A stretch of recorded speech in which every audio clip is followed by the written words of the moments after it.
It's Friday, September 9th, 2022. I'm Jackson Bird. Today, Merriam-Webster has added 370 words to the dictionary, but it's not enough to keep up with the changing pace of language on the internet, especially as we increasingly communicate through imagery and in-jokes that transcend single-word definitions. Plus, why more and more fast food chains are ditching dining areas, and what that means for our options for communal gathering. Here's some cool stuff for your ride home. Merriam-Webster has just announced that they added 370 new words to the dictionary this month, across categories spanning business and technology to health and healing. Most of the entrants are words in our everyday lexicon, especially in the pandemic and remote work era, while, as usual, there are a few surprises. Particularly in the natural world and being out in it category, I learned some new terms. An atmospheric river, for example, is a, quote, concentrated band of water vapor that flows through the atmosphere and that is a significant part of the global hydrologic cycle and an important source of regional precipitation, end quote. And magnet fishing is, quote, the sport or hobby of using a strong magnet attached to the end of a rope to find metal objects in bodies of water, end quote. We also got a few space-age additions, like the lowercase general version of Space Force, as being the military organization for space warfare of any nation, so not just the U.S. Space Force. And also, terraform has been added as a verb to transform something like a planet or moon so it can support human life. Like I said, some of the words officially in the Merriam-Webster dictionary now are ones you probably hear every now and then: greenwash, dumb phone, video doorbell, metaverse, laggy, shrinkflation, booster dose, and side hustle.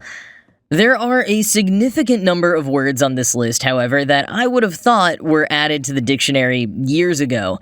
Most of them come from gaming or online culture, with quite a few having originally been appropriated from African American vernacular English. Words or phrases like level up, LARP, cringe, yeet, look, spelled L-E-W-K, sus, adorkable, pwn, baller, ICYMI, in case you missed it, and FWIW, for what it's worth.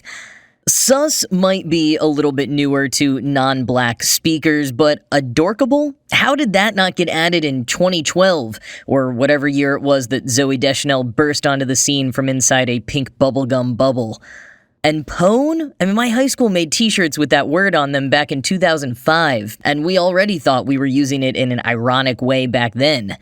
Now, Merriam-Webster acknowledged at the top of the slang and informal language category, quote, words in this category have traditionally taken longer to meet our criteria, but that timeline is getting shorter as the internet accelerates the adoption of informal language, end quote. Which might explain also how we got the very established LARP with the relatively new yeet. Some newer terms are speed running their way through certification. Quoting Gizmodo, internet culture evolves at a breakneck speed, with apps like TikTok and platforms like Twitter serving as petri dishes for the next handful of buzzwords. Sometimes the meme culture of the internet can feel like a completely different language, and Merriam-Webster is recognizing this dialect. They acknowledge that they're behind the curve, and that's me putting it kindly. It seems that Merriam-Webster is trying to play catch-up to the runaway train that is the evolution of internet slang. End quote.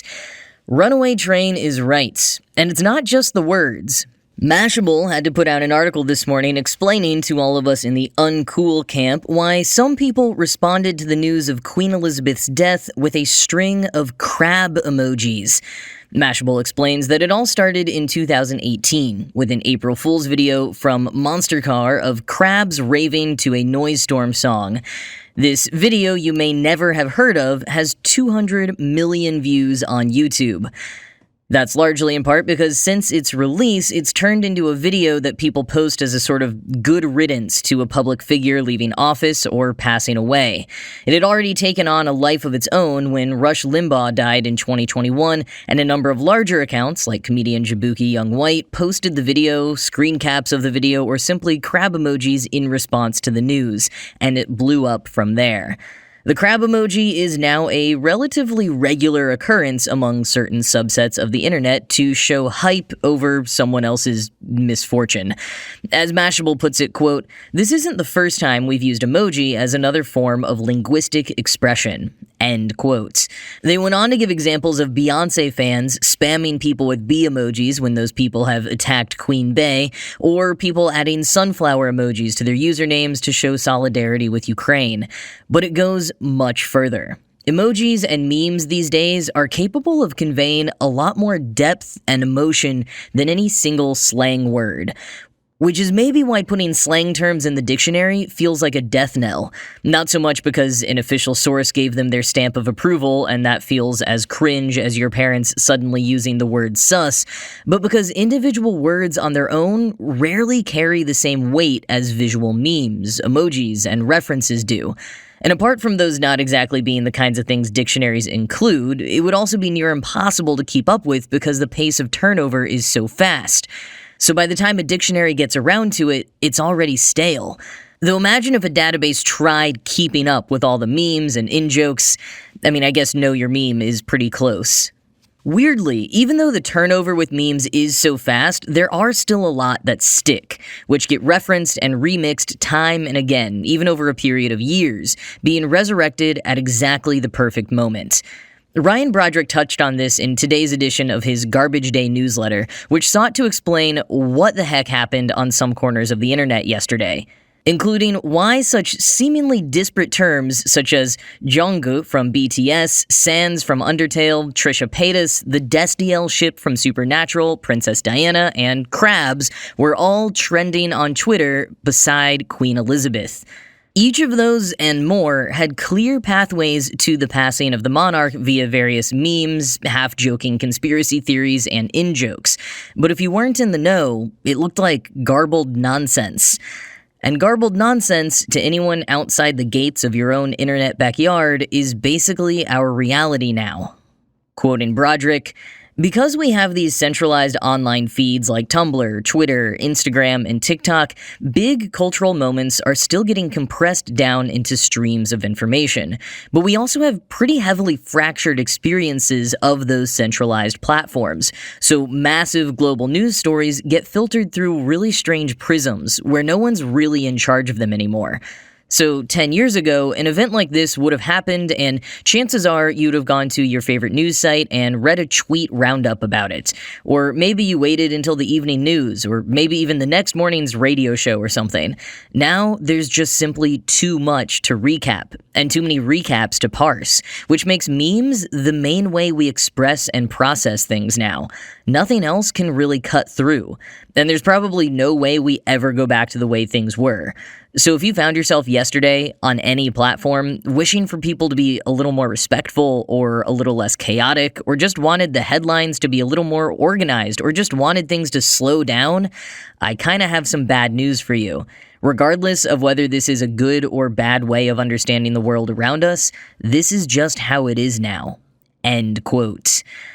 And speaking of 10 years ago, you may have heard the news on the, news idea. One reason that the Destiel ship from Supernatural was trending is because people were recalling how they learned that Joe Biden had won the 2020 US election via a Destiel meme. A major moment in the penultimate episode of that TV show having aired the night before the results of the election were announced. And similarly, I saw a lot of people yesterday saying that they learned that the Queen died via the Liza Minnelli Outlives Twitter account, which occasionally tweets out people who have died or events that have ended while Liza Minnelli still lives. Recent examples include Serena Williams' tennis career, Justin Bieber's Justice Tour, and Boris Johnson's time as Prime Minister. Other people heard the news from various other meme or brand accounts, instead of a news channel, news site, or even an official news account on social media.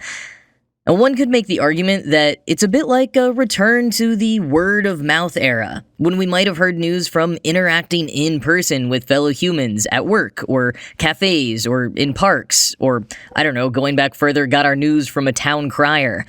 But this is different. Because while the news might have been biased or slightly inaccurate coming from your local bartender, it probably wasn't the exact same bias that you yourself held.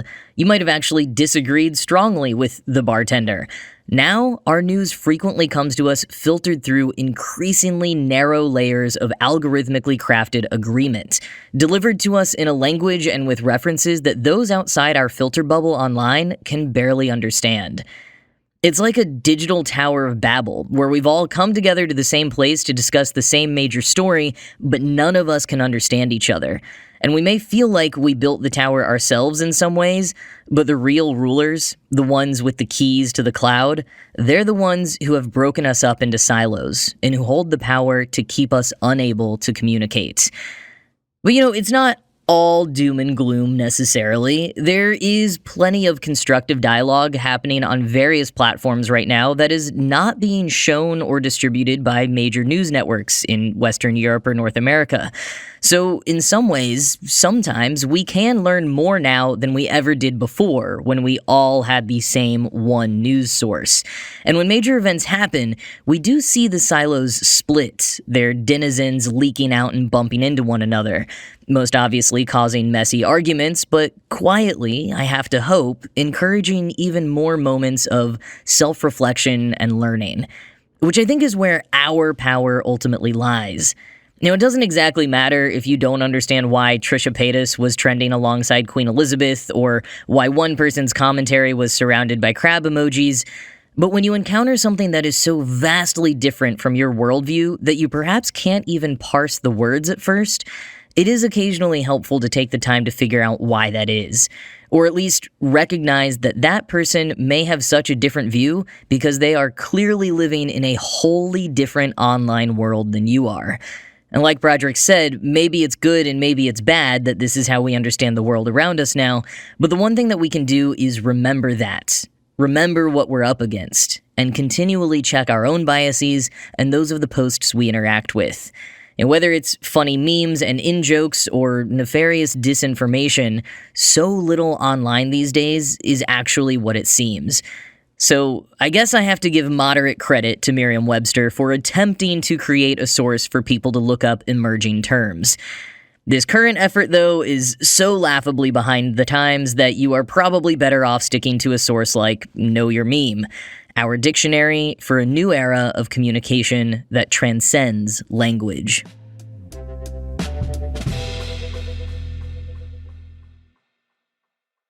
Post a crab emoji for dining areas because more and more fast food chains are apparently getting rid of them and claim their consumers couldn't be happier.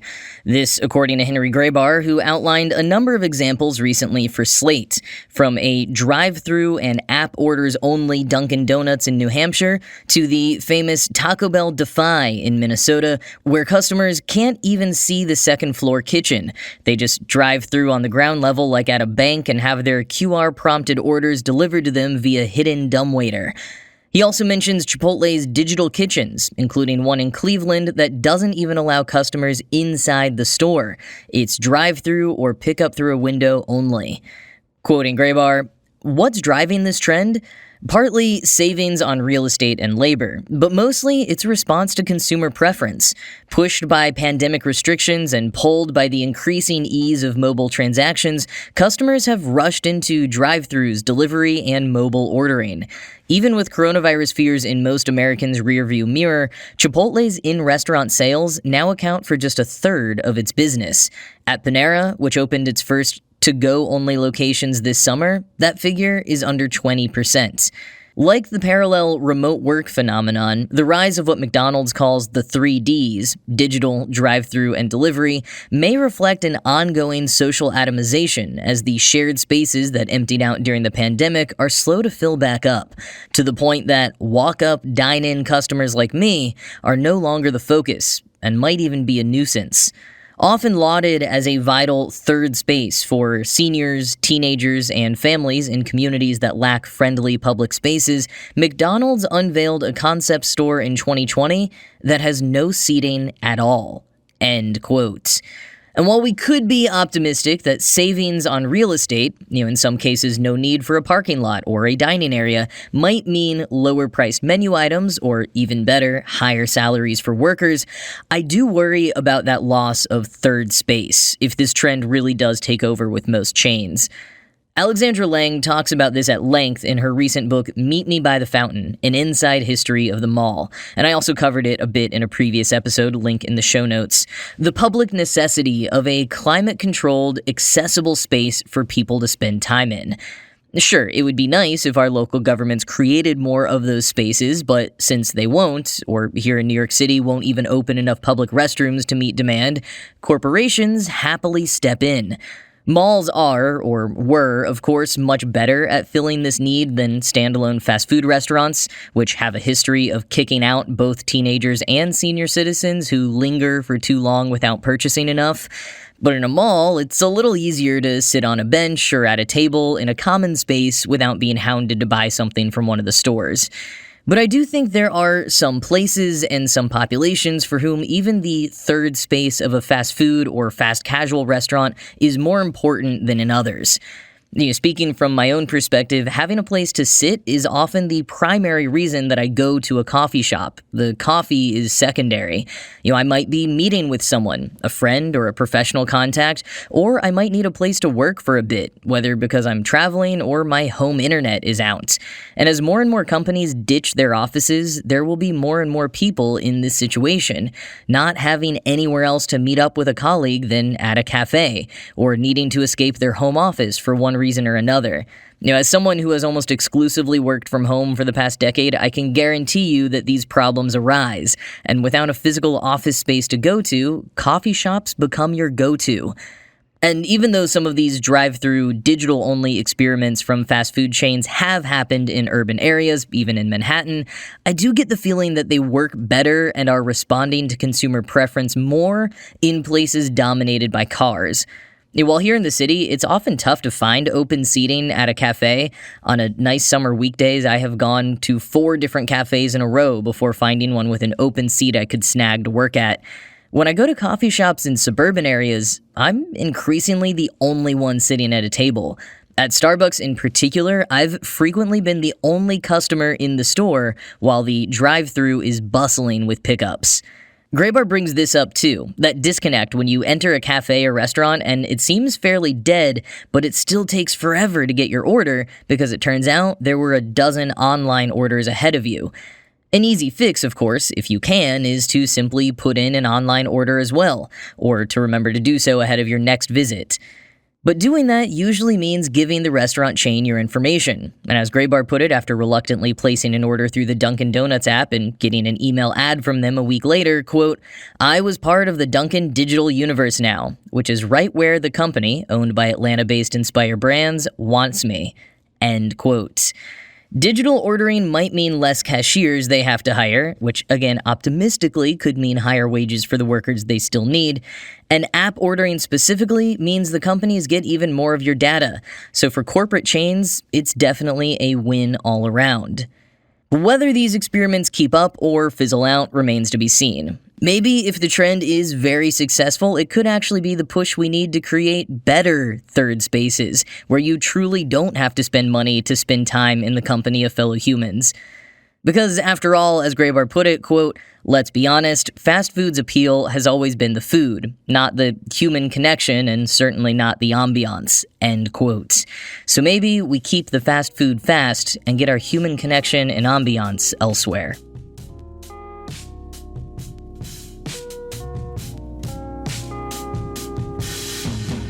Well, that was a longer episode today, so that is going to be it for this week. This show was produced by Ride Home Media. I'm Jackson Bird, and I will talk to you again on Monday.